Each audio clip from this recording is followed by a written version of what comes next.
Аз съм Мартин Карбовски, вие се намирате в Patreon канала на Мартин Карбовски. Въпреки това, бъдете любезни към нашата работа на континента, на планетата и отвъд океана.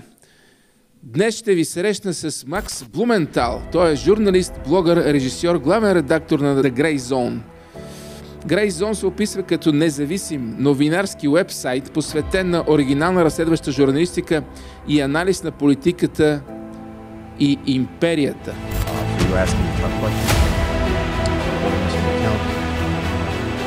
French homes in Gaza to be destroyed when we had a deal in May.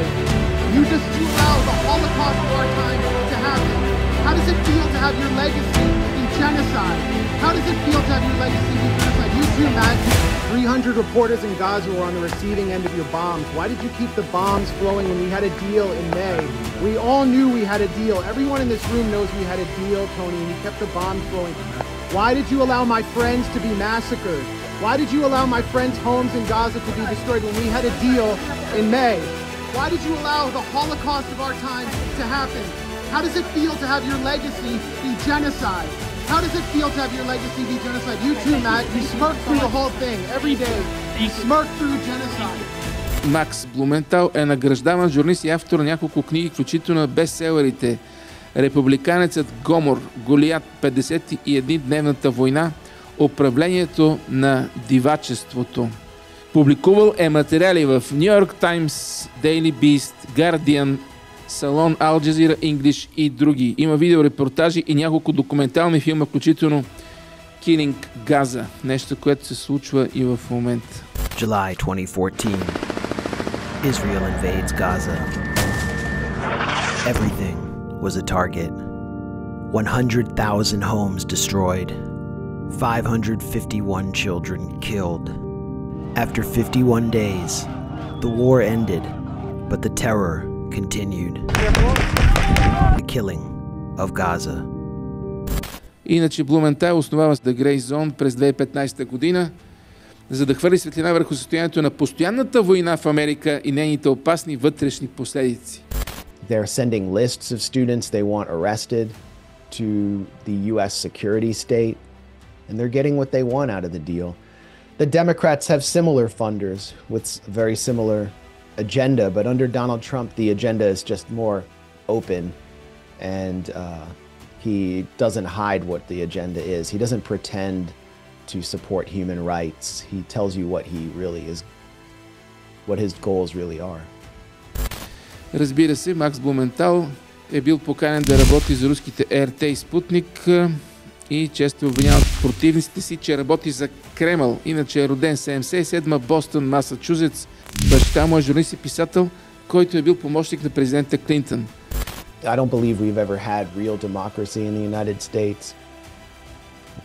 What we want here, what I think most people would like is a democracy where they can participate and their decisions actually mean something. Днес имаме разговор през океана с Макс Блументал. Това представям на вашето внимание.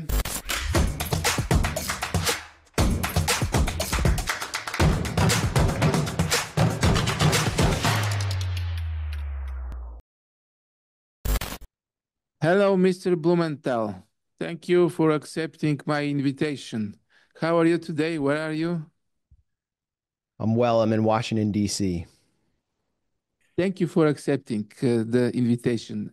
Explain us what is Grey Zone and what kind of journalism do you do? Let's tell the Bulgarians a little for your job. Well, the Grey Zone is an independent media outlet that I founded sometime in late 2018, early 2019, at a time when Donald Trump had come into office and the whole country, the liberal class in this country was going crazy over Russia, and Donald Trump was pushing war with Iran, and the independent media, the space of independent media was becoming very partisan. And what I wanted to do was to report on the real issues instead of the political games, especially in the United States and Washington, the real issue being empire, how the US sought to control the world and what the effects were for how it would affect the American public. And I couldn't do this in any of the pre-existing magazines or publications. I certainly couldn't do this in mainstream media. So I had to start my own publication. And I have a small group of reporters who are reporting on as much of the world as they can. We do report a lot on the region that Bulgaria is in through our reporter Kit Klarenberg, who is based in the Balkans in Belgrade, but a lot on the imperial games the U.S. is playing in that region. And another colleague of mine, Aaron Mate, has specialized in exposing how the Russiagate fake scandal that was ginned up against Donald Trump has helped lead us into a war with Russia through Ukraine, the Ukraine proxy war, and we report on that extensively. My own background has, in my own experience, I've covered U.S. domestic politics a lot, but I began to focus about, I would say, 15 years ago on U.S. support for Israel and how Israel influences U.S. politics as well. And so I've been reporting heavily on that since October 7th, 2023. How you finance your project? Well, since we're independent media, it's financed through reader donations. Anyone watching this can support us on Patreon or PayPal. And anyone who's donated outside of that is just, an American supporter of independent media, friends of mine. But we don't accept any support from corporations or foreign states. We too. In January, you were kicked out of a conference by Anthony Blinken. Why is it? Why the freedom of speech is not working in because of Anthony Blinken? I cannot understand. Well, yeah, you can debate whether that was a free speech issue. For me, it was an issue of one of the world's worst war crimes, which is continuing to this day, what I consider to be a genocide in the Gaza Strip. And Anthony Blinken played an important, pivotal role in presiding over that genocide. He, as the State Department Secretary of State, he authorized weapons shipments to Israel, weapons sales to Israel, and all along claimed that he was trying to negotiate for a ceasefire while lying about Benjamin Netanyahu's refusal to actually accept any viable ceasefire terms that would have allowed the captives in the Gaza Strip, the Israeli captives, to come home. Blinken just ran cover for Israel and provided Israel with the weapons it needed to kill over 60,000 people, over 18,000 children, destroy over 70% of all buildings in the Gaza Strip.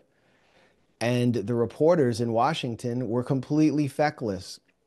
And he would, in a press conference, which was very rare for Tony Blinken, there were briefings all the time at the State Department, and I would go to them and I would play by the rules. I'd raise my hand, I'd wait to be called on. And after they realized I was asking critical questions, they would continue to let me in, but they wouldn't call on me.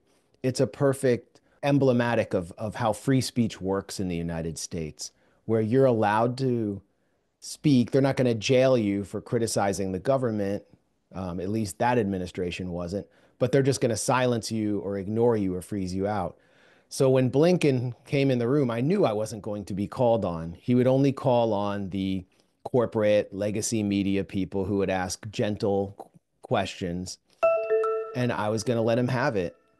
And I didn't care if they were never going to let me back in that briefing room again, because I'm not in this for my career. I'm doing this because it's what I believe in.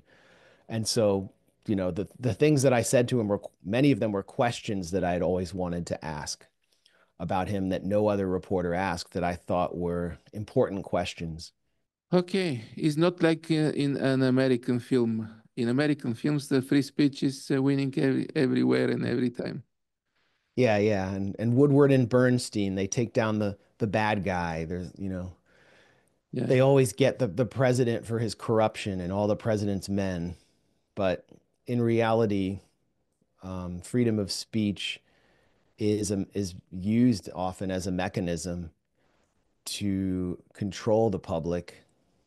They think they have these rights, but as soon as they actually test them in a way that challenges the government, as we now see with the Trump administration, their rights are just willfully violated, and no one of any stature stands up for them. And that's what we see with, I don't know if you've followed it from Bulgaria, but there's this student from Columbia University, Ivy League University, one of the most august, prestigious universities in the United States, a student who comes from Palestine, who is a permanent resident of the United States, who had been, vetted by the United States government. His name is Mahmoud Khalil, and he kind of served a role as a negotiator of student protests against the US-backed war in Gaza that Israel was waging. And he was kidnapped at his home by government agents, taken to a facility thousands of miles away. No one had heard from him. His lawyer couldn't talk to him I think his lawyers have just made contact with him after a week and a half, like 10 days. So he was disappeared. And now they're trying to deport him and they have removed his permanent residency. But they have not, the administration in Washington has not accused him of any crime. It's simply because of his speech. And, the way that they're claiming this is not a free speech issue is they're saying it's an immigration issue. That if you've immigrated to the United States, there's no due process and you're not allowed to be involved in politics in any way. But there is due process for everyone in the United States. We have a constitution that guarantees it. So now what I'm saying is the mask is coming off, and anyone who anyone who really believes in free speech, whether they agree with the cause of Palestine or not, is calling for this young man to be let out and be given due process before a court. But we can see there are millions and millions of Americans who support Donald Trump who just hate Palestine and don't care about free speech after their free speech rights were trampled on by the Biden administration. So free speech is just becoming like this partisan political issue and not a actual value. You have to do a lot of things and materials for Russia, your pro-Russian positions, that I mean. And if I do this in Bulgaria, they say to me, go to Moscow, man. Do you want you to go to Moscow? Well, I don't see it that way. I don't see ourselves as pro-Russia. We're approaching this from a very traditional anti-war position. Yeah. And Americans are denied the Russian perspective, but also the perspective of anti-war Americans who want diplomacy with Russia. We're fed lies about Russia constantly. For example, why Russia invaded Ukraine. We're denied the whole history and context. And I think once we understand that, or we understand how the West wanted Ukraine to violate the Minsk Accords and so on, then Americans can arrive at a better position and move away from the brink of nuclear war and start to enjoy, better trade relations. But I think the situation is very similar. The culture is very similar to what you describe in Bulgaria, where we have been constantly accused of being Russian assets, and not just told to go to Russia, but told to go to jail. And there are people who I know who have, for example, tried to have like a book deal in Russia and f personally went to Moscow as to do like citizen diplomacy. One person, you may have interviewed him, Scott Ritter, who's a former United Nations weapons inspector, Yeah. very strong supporter of peace with Russia. Um, he may even take a much more strongly sympathetic position to Russia than I would. He knows it better than I do. He had his home raided. He's had his passport seized. He had all of his documents from his days as a United Nations weapons inspector taken by federal agents under Biden. So there are people who are actually prosecuted in this country for going too far in support of better relations with Russia. This is all changing under Trump, but Donald Trump was accused of being a Russian agent himself, of secretly colluding with Russia. It destroyed, or it didn't destroy, but it consumed his first term in office. And the former FBI director, who was supposed to investigate the whole thing and prove that Donald Trump was a Russian agent, Robert Mueller, wound up concluding the opposite, that there was absolutely no evidence. And then it just kind of disappeared. The US is always going to have this culture of hostility toward Russia, just as the former Soviet satellite states will, where you are in Southeastern Europe. But I think you have a history with Russia Yeah. that the United States does not. It's more irrational here, and it's rooted in the United States' desire to dominate, not in the United States' desire to protect itself and its people. What do you disagree with the US foreign policy? What do you think about the war in Ukraine? Are your position Russia position, Putin's position, or what? Uh, you speak for peace. When we speak here for peace in Bulgaria, they say to us, "You are servants of Putin." You understand this? Yeah. Yeah, that's what they say here. At least the hegemonic forces here, the establishment media will say that here, and they lie to the American public constantly.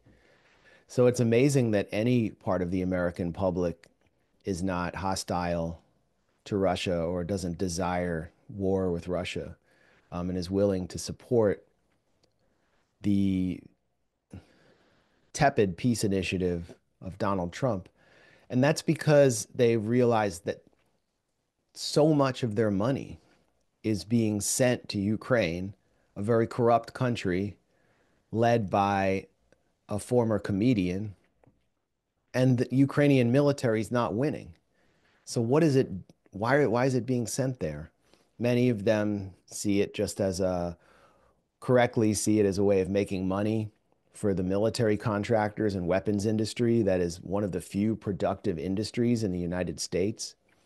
But very few see it in geopolitical terms. The ones who understand the war in Ukraine through geopolitical terms in the United States are the architects of the war, the ones who are making the war, the ones who authored the paper put out by a think tank in Washington called RAND Corp, which consults for the Pentagon, called Extending Russia. In 2019, this think tank called for the US to essentially provoke war with Ukraine, to provoke war in the Caucasus as well, in order to weaken Russia by forcing it away from its borders militarily, and that this could lead to the destabilization of Russia. It would lead to Russia being split into many pieces, and then the US would prey on its economy as it did during the 1990s. I don't think this is a recipe for peace. I don't think it benefits the United States, at least most of the population who's paying for this war. And I also don't think it benefits Ukrainians. Look at the massive mobilization that Zelensky is carrying out now, where young men are being ripped off the street and thrown into vans against their will and sent to the slaughterhouse because he's running out of troops. This was an issue that Vice President J.D. Vance brought up to Zelensky, and Zelensky accused him of of lying, but it's just a fact that this is taking place, that an entire generation of Ukrainians is being wasted on a failing war. They have just lost Kursk, and they did not have an orderly retreat. So, what are they fighting for? How is it benefiting anyone except the 1% in the United States and in Ukraine? Where has the money gone? Vladimir Zelensky himself complained that 175 billion had been granted to him by the United States, but that he can't find half of that. So now, I think most Americans, while they remain not sympathetic to Russia, do not support this war. So we were right all along, going back to 2014. But you see, European elites are escalating the war with Russia. Why do you think they are doing it? Well, there's a certain psychosis. If you look in the eyes of Ursula von der Leyen or Emmanuel Macron, but there's also a method to their madness, which is that the transatlantic order will be weakened, if not destroyed, if they lose this war and the US gives up on this fight against Russia. The US will have no reason to constantly fund NATO and pump all of this money in to their militaries, which they don't have to spend, so they can spend it on their social democracies. Ursula von der Leyen loses power. She's centralized so much power in Brussels through this war. You could see she was doing it through COVID as well. The British are the biggest fanatics for this war. They hate Russia. They feel humiliated by the Russian Empire going back to the Crimean War. The British elite, hysterically, almost irrationally obsessed with vengeance for the loss of empire to Russia. But there's also the British desire to remain linked to the United States. The post-World War II order was central to the British social democratic state, and that if they were tied to transatlantic liberalism through military cooperation and trade with the United States, but also especially finance, that Britain would continue to remain a mid-level power. And without that, it's sort of an irrelevant little island. And that's where things are going under Donald Trump.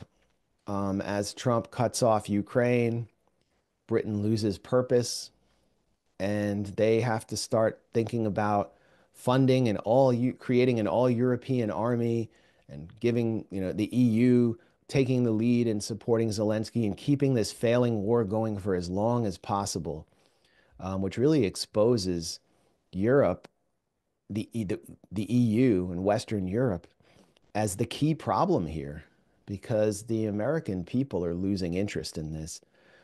And the European people, the average European, especially where you are, but also in Germany, has to question how they benefit.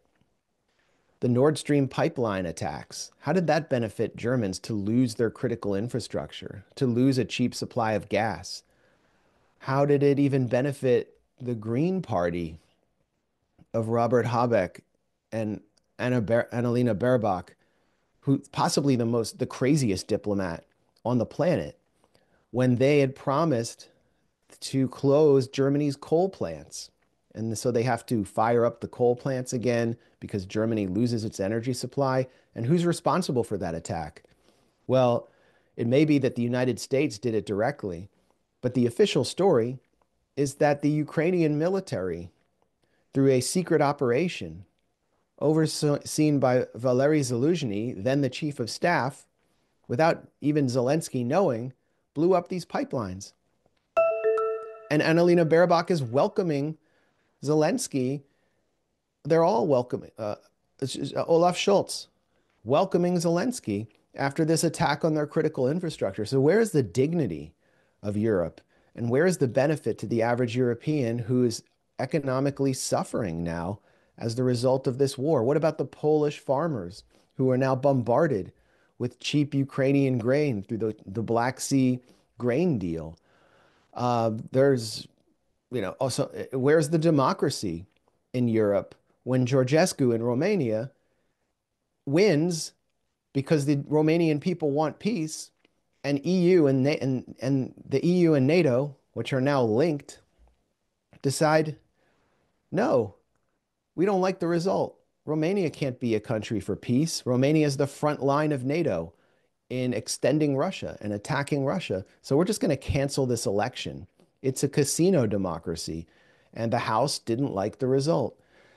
So What you say, I this is question I casino, question the benefit. casino democracy. This is your term, a casino democracy. This is your, this It may what not be my term, but it's my interpretation. interpretation, okay. But this is a casino democracy. Yeah, I mean, in the casino, if you keep winning and winning, Uh-huh. because you're like autistic, you're Yeah, you're just so brilliant, you're being watched on cameras by the house. And if they don't like you winning and winning, they'll take you away from the table. yeah. They'll just stop the game. The house always wins.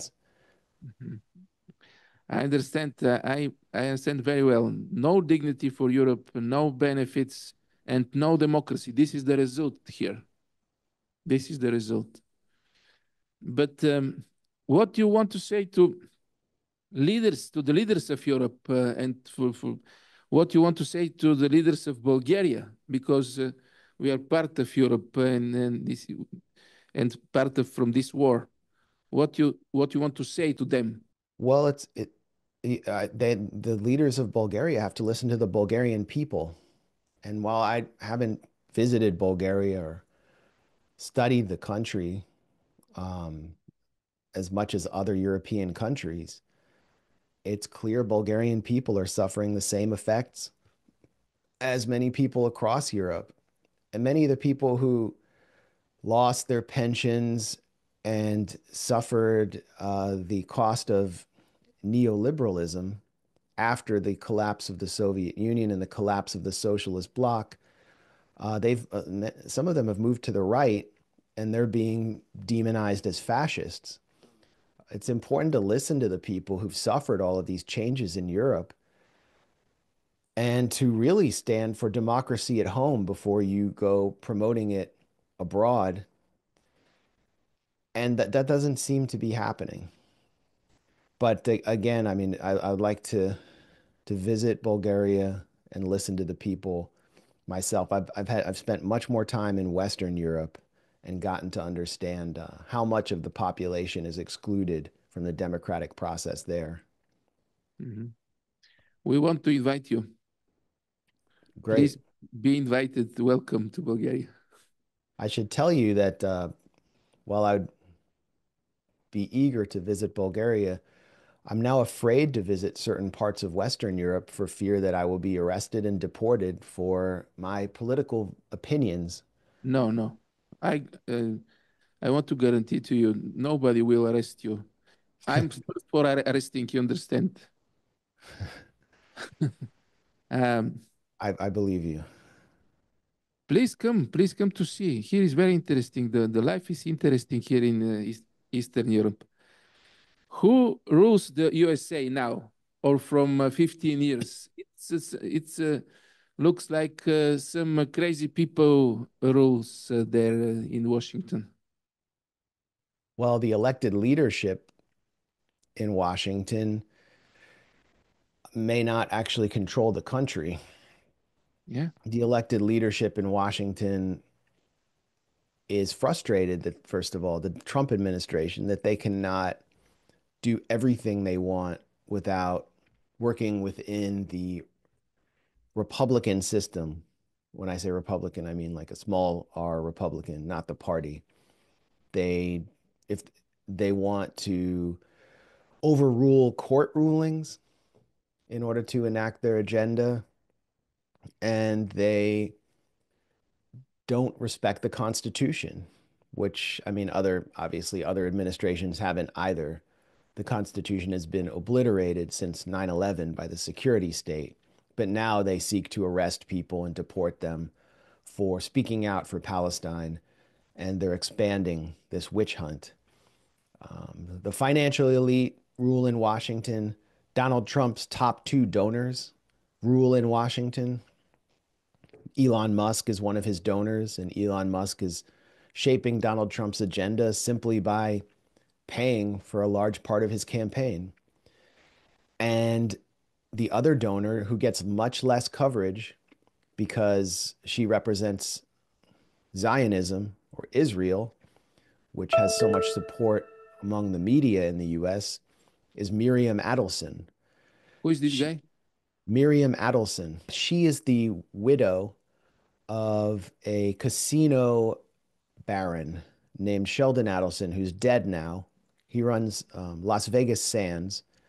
And later in his life, he became focused on Israel. He wanted to have meaning in his life. So he began donating billions of dollars to pro-Israel causes. He sought out an Israeli wife and found this woman, Miriam, in Israel.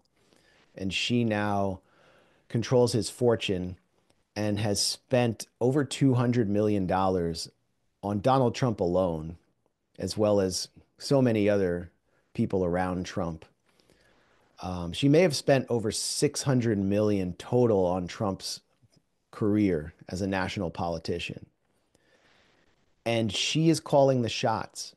She didn't want this ceasefire in Gaza.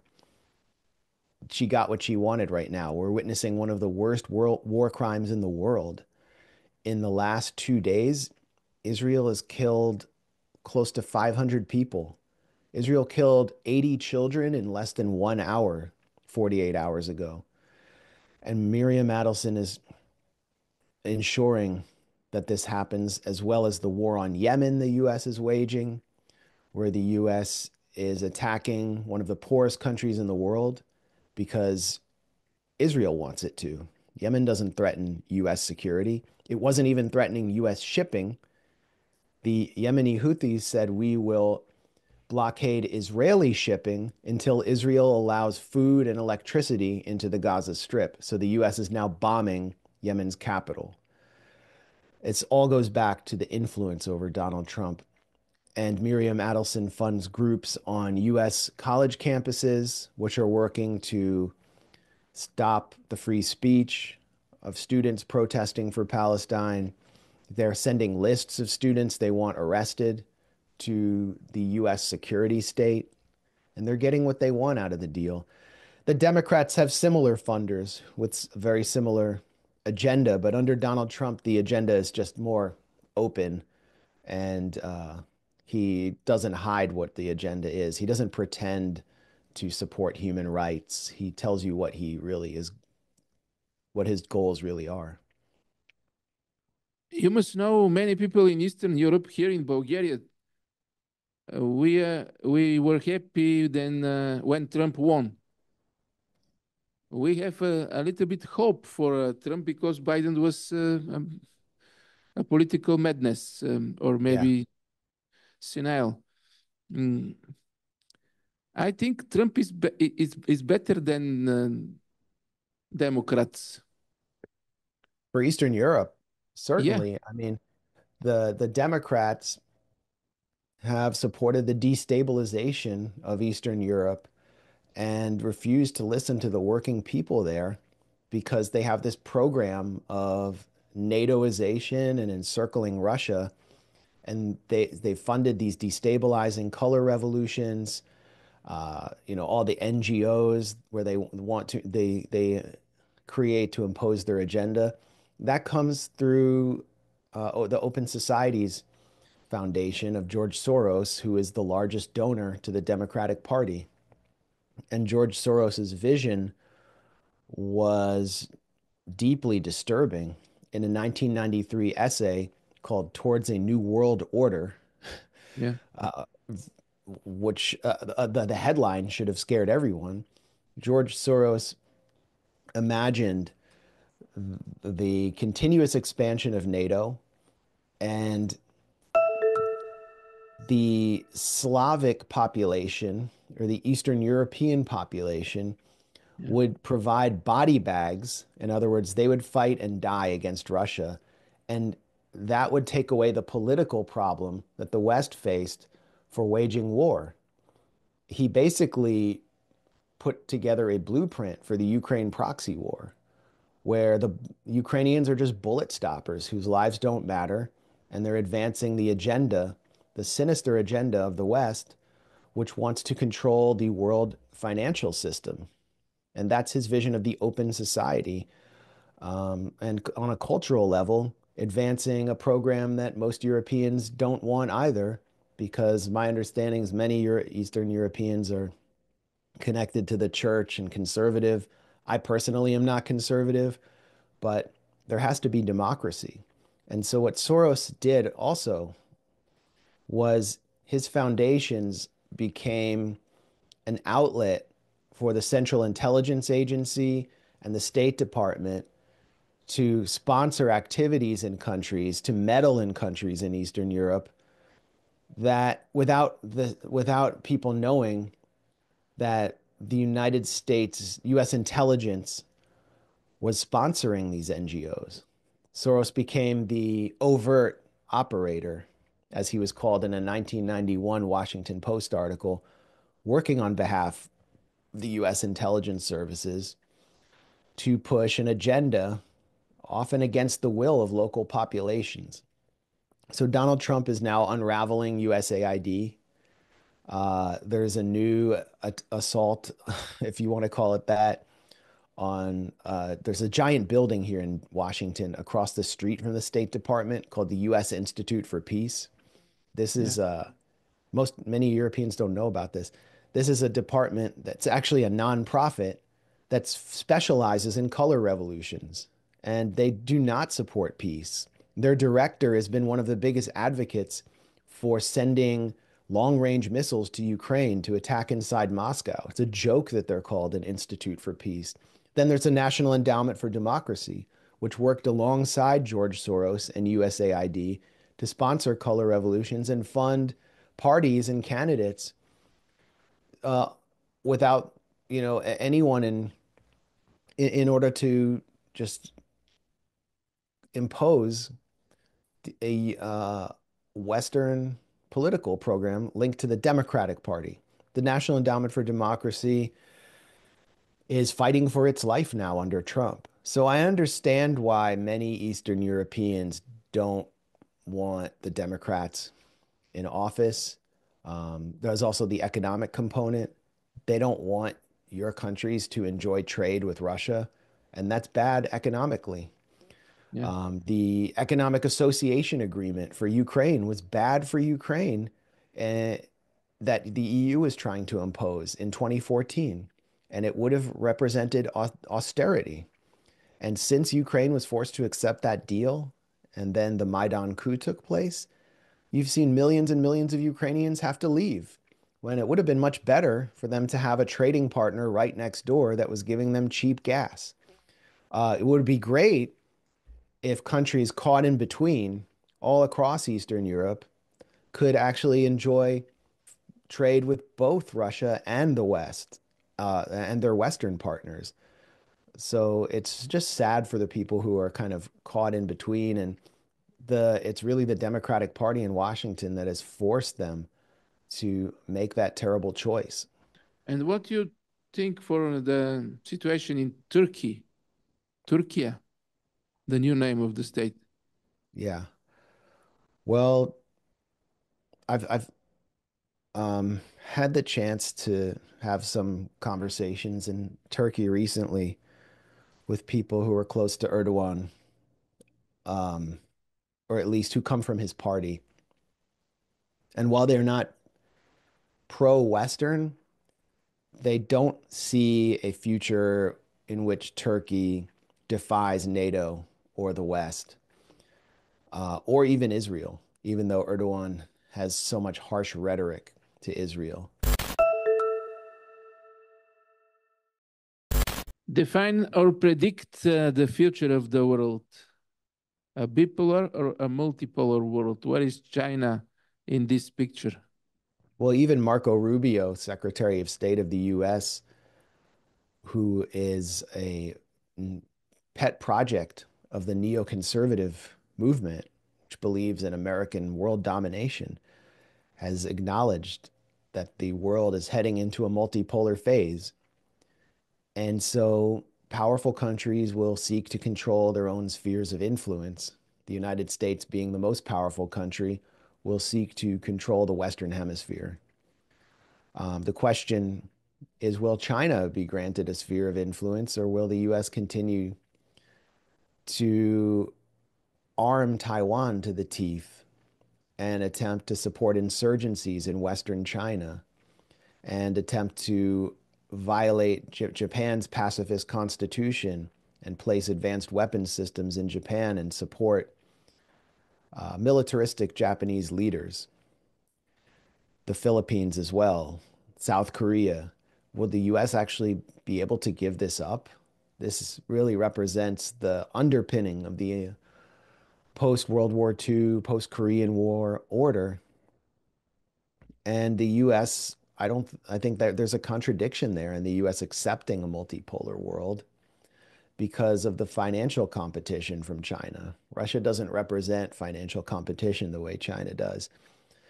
The this administration and every future administration will be terrified of the BRICS alliance because of its potential for undermining the hegemonic power of the dollar over the world financial system. And China is really the base of the BRICS alliance. So I think we're going to move what the Trump administration wants to do is kind of bring Russia in, establish some leverage over Russia through better diplomatic ties, ending the Ukraine war, and then moving its forces into the Pacific Rim, a pivot, another more hostile pivot to Asia. And that could be a troubling period in the second part of Donald Trump's second term. But first, they have to get over the Ukraine proxy war, and they're doing a very poor job of that so far. They're doing a very Marco Rubio's doing a very poor job, or maybe Marco Rubio's doing what he wants to do, which is to prevent the ceasefire from taking place on Russia's terms. Russia wants a permanent ceasefire. Ukraine right now wants a pause so it can increase its mobilization and rearm. And so they may never get there.